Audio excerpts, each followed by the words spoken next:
পাহাড় টিলা আর দিগন্ত বিস্তৃত চা বাগান, সবুজের চাদরে ঢাকা জনপদ সিলেটকে দিয়েছে প্রকৃতিকন্যা উপাধি, যার আনাচে কানাচে ভরে আছে প্রকৃতির রূপ লাবণ্যের অপূর্ব ভাণ্ডার।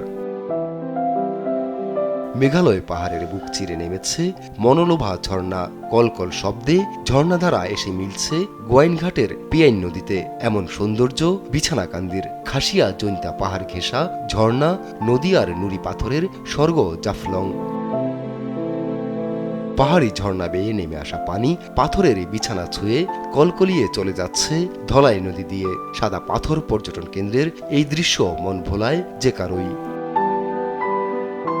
ভরা বর্ষায় রূপকথার মতো সেজে ওঠে সিলেটের রাতারগুল সোয়াম্প ফরেস্ট। ঘন গাছের ডালপালা ভেদ করে নেমে আসা সূর্যের আলো ছায়ার খেলা, মিঠা পানির জল বেয়ে নৌকায় চড়ে বেড়ানো যে কাউকে দেবে নৈসর্গিক আনন্দ। আছে ছোট বড় মিলিয়ে 40টিরও বেশি চা বাগান। 1854 সালে সিলেটের মালনীছড়ায় শুরু হয় প্রথম চা চাষ। এসব কিছু মুগ্ধতা ছড়ানোর পাশাপাশি অর্থনীতিকেও রেখেছে চাঙ্গা।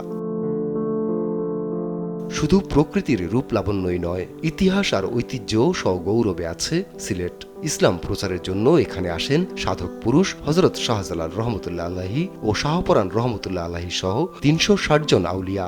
সনাতন ধর্ম সংস্কারক শ্রী চৈতন্যদেবেরও জন্মভিটা এই জেলাতেই। সিলেট শহরের প্রবেশদ্বার কিন ব্রিজ, সুরমা নদীর উপর স্থির দাঁড়িয়ে এই ব্রিজ পথচারীদের জানান দেয় যুগ যুগান্তরের ইতিহাস। 1936 সালে চালু হওয়া এই ব্রিজ হয়ে উঠেছে সিলেটের আইকন। পাশেই আছে বিখ্যাত আলী আমজাদের ঘড়ি। বলে রে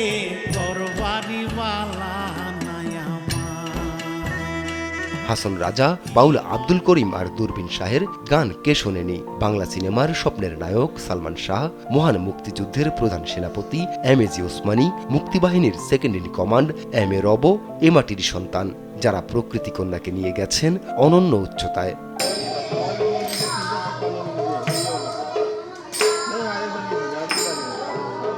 বাঙালি ছাড়াও এই জেলায় বাস করেন খাসিয়া, মণিপুরী, সাঁওতাল সহ বিভিন্ন নৃগোষ্ঠীর মানুষ, যাদের মধ্যে মণিপুরী নৃত্যের খ্যাতি দেশ জুড়ে।